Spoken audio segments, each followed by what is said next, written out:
This lecture is on also the topics covered in Chapter 6 of our textbook, Automorphisms and Inner Automorphisms.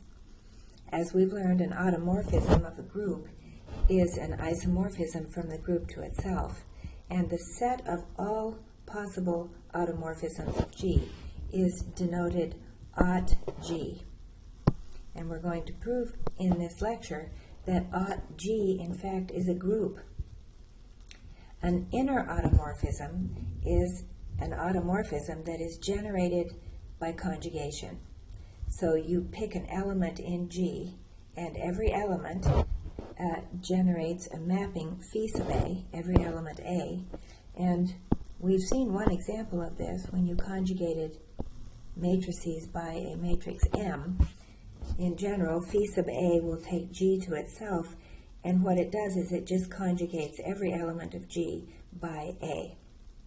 And the set of all inner automorphisms is also going to be proven to be a group, and we call it in G. So we'll start by finding all of the automorphisms of the cyclic group Z10.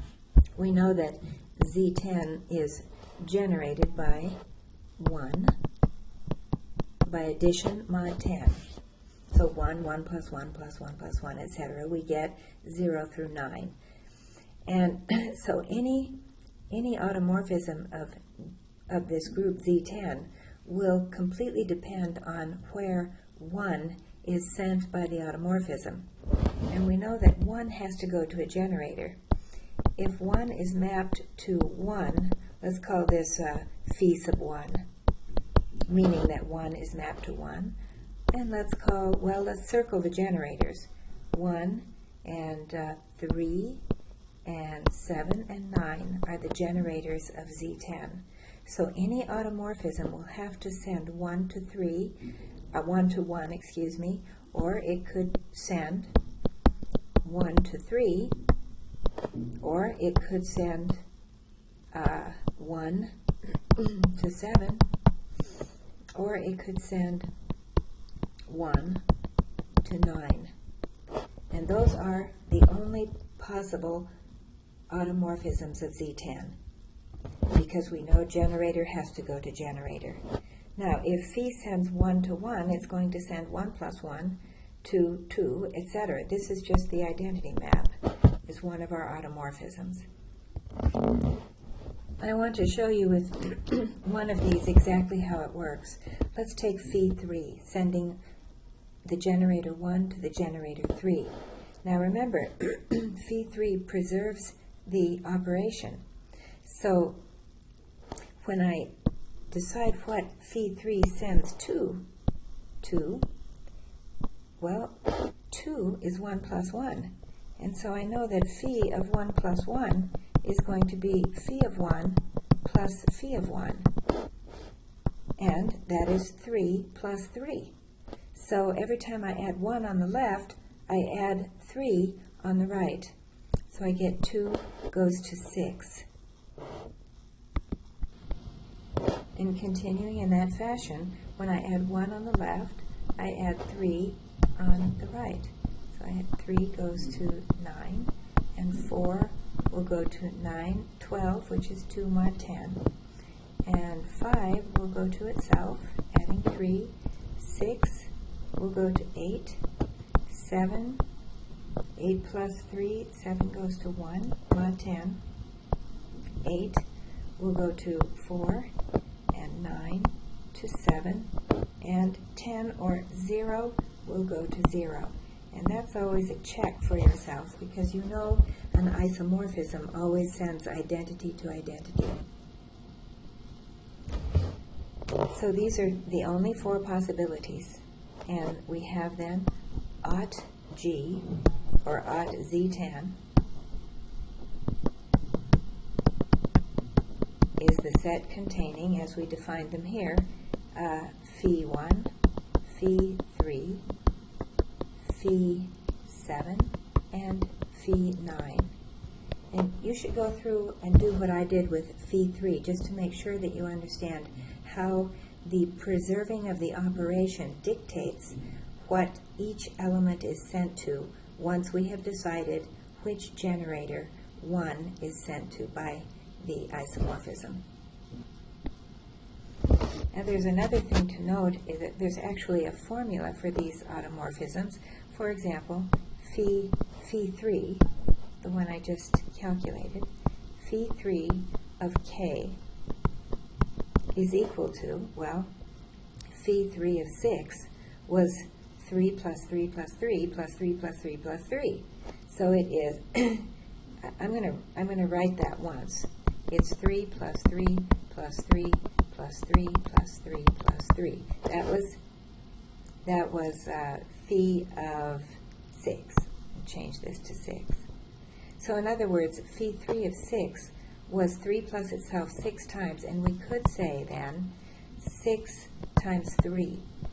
But please keep in mind that what we were doing was adding in Z10. We don't multiply in Z10.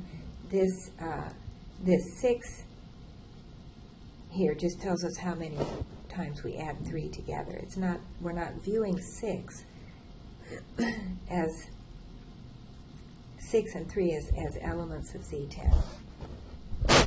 So in general, phi 3 of k, any k in Z10, is equal to k, k times 3.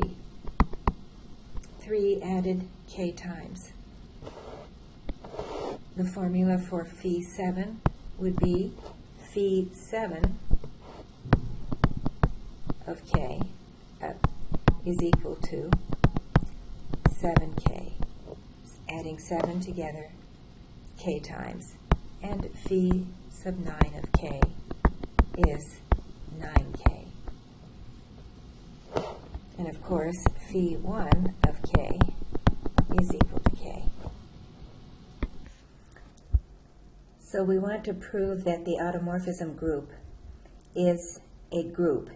Instead of actually proving it's a group like we did in Chapter 2, I'm going to show you that it is a subgroup of a permutation group.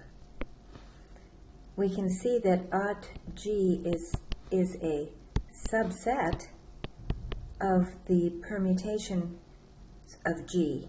So let's just call it SG. The permutations of the of the elements of G, because what is an automorphism? It's a one-to-one mapping from G onto G. So it is a permutation of the set. So let's let sigma and beta be elements of Aut G, in other words, from the set of automorphisms. Well, they're permutations, so we already know that sigma beta is a one-to-one mapping of G onto itself, is one-to-one onto G. We know that from what we studied in the permutation groups, that if you use function composition, what you get is another permutation. So only thing we need to do is show that alpha beta preserves the operation in G. So if we take alpha beta of AB in G, we get alpha of beta of AB, the sigma. Sigma of, well, beta is an automorphism, so that's beta of A, beta of B. And now, sigma is an automorphism, so this is equal to sigma of beta of A, sigma of beta of B. And that, of course, is sigma beta of A, sigma beta of B. So we took two automorphisms and showed that their composition is one-to-one and onto, and that sigma beta preserves the operation in the group G. So that tells us that sigma beta is an element of aught G. So we have closure. We're using a two-step subgroup proof here. So now I need to show that for alpha in the automorphisms of G, that alpha inverse is there too. But we already know that. Alpha inverse is also a one-to-one function from G onto G that preserves the operation. We've already proven that. So that is also in the automorphisms of G, and therefore we proved by the two-step subgroup test that the automorphism group of G is a subgroup of the set of permutations of G, the permutation group. And I will leave it to you, since I've run out of room here, to prove that the inner automorphisms of G are a subgroup also of, well, actually the inner automorphisms will be a subgroup of aught G. It shouldn't come as a surprise that aught Zn is isomorphic to Un, because how did we find the generators? We found the generators from Zn to Zn. We found the generators by really looking at Un. So it is true that they are isomorphic, and we're going to prove that now. Now this proof will be a little more complicated because we have to define a map that will be an isomorphism. So usually you try to just define a natural type of map. And let's call it psi. And we're going to take psi to map the automorphism group of Zn onto Un. And a natural way to define that would be to map psi of, let's say, phi to be phi of 1. Remember when we found the automorphism group of Z10, or maybe it was Z8, we said that the automorphisms were completely determined by their value at 1. So we had phi 1 and phi 3 and phi 7 and phi 9. And so if we look at those, remember the automorphism group here just has functions in it, just mappings, one-to-one mappings, automorphisms of Zn. So we're going to pick up a mapping and map it to a element in Un. So let's map it to phi of 1. And let's see if this turns out to be an isomorphism. We know that this mapping is well defined because every automorphism, phi of 1, is a generator of Zn. And the generators of Zn are exactly the numbers in Un. So this mapping is well defined. So we need to show that it is one-to-one. So we'll just do it in the usual way. Show psi is one-to-one. We'll start by suppose psi of, let's say psi of alpha is equal to psi of beta for some alpha beta in the automorphism group of Zn. Well, by the way we defined the map then, that tells us that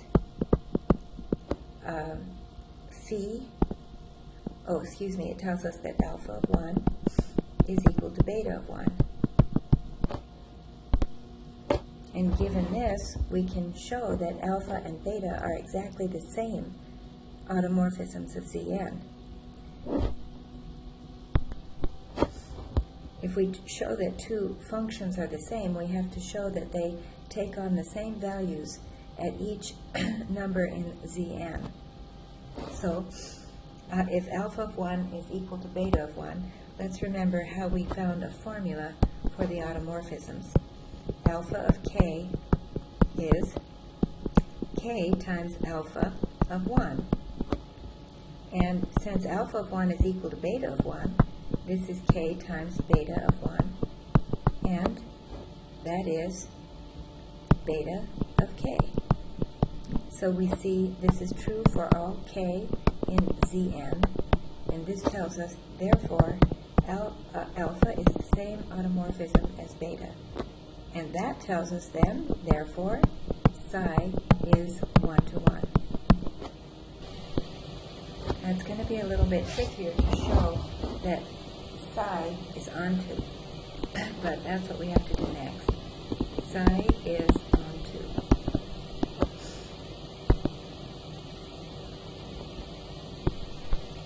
So to do this, we're going to have to pick a number, let's call it S. S in UN, and we're going to have to find a automorphism that will map to S under our mapping psi. So I'm going to define it this way. Let gamma map Zn to Zn by gamma of k is equal to ks mod, mod n. We have to show now that gamma is an automorphism of Zn. So, well, we have to show it's 1 to 1, we have to show it's onto, and we have to show that it preserves the algebra. We start by assuming that gamma of, well, let's say gamma of j is equal to gamma of k, j and k being in Zn. Well, this implies that Js is equal to Ks mod n, which implies that n divides Js minus Ks, or n divides S times J minus K. But remember, S is in UN, so we know that the GCD of S and n is equal to 1. N does not divide S, so this tells us that n divides J minus K, which means that J is equal to K mod n. And since J and K are elements of Zn, this means that J equals K in Zn. So we know that the mapping gamma is 1 to 1. So there's no problem to get gamma onto, because Zn is a finite set. So since Zn is finite, and gamma is proven to be 1 to 1, we know that gamma is onto. Now to prove that gamma is operation preserving, we'll just take two elements from Zn, and let's look at gamma of, let's say, k plus j. Well, by definition of gamma, that is k plus j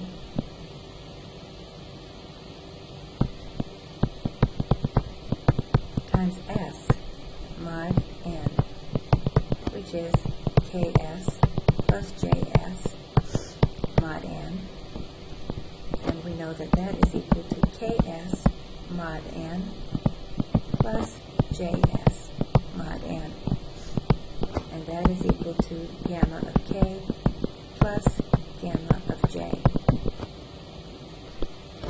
So we have proven that gamma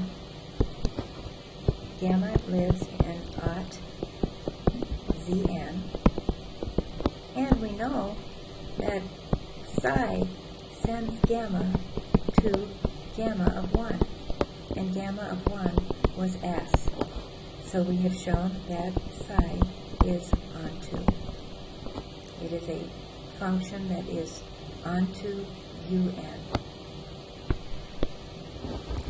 So we now know that psi, the mapping from ot zn to un, is 1 to 1 and onto. And all we need to do is show that it preserves the operation. So let's take, how about alpha and beta in ot zn. Alpha and beta are two automorphisms of zn, and we want to take psi of alpha beta. Now remember, that's function composition. Well, by definition, it is alpha of beta of 1. And that, by definition of function composition, is alpha of beta of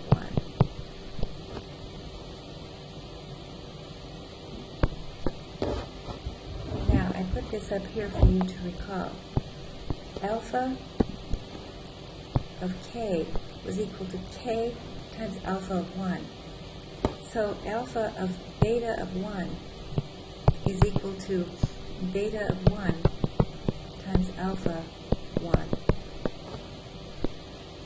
Beta of 1 and alpha of 1 are members of the group UN, which is abelian. So we could say this is equal to alpha of 1, beta of 1, which is psi of alpha, psi of beta. So we have shown that psi, let's write it again, I'll change colors here. We have shown that psi is a mapping from the automorphism group of Zn to Un. We have shown that it is 1 to 1 and onto, and now we have shown that it preserves the operation in these groups. Therefore, we can conclude that the automorphisms of Zn, the group of automorphisms, is isomorphic to Un.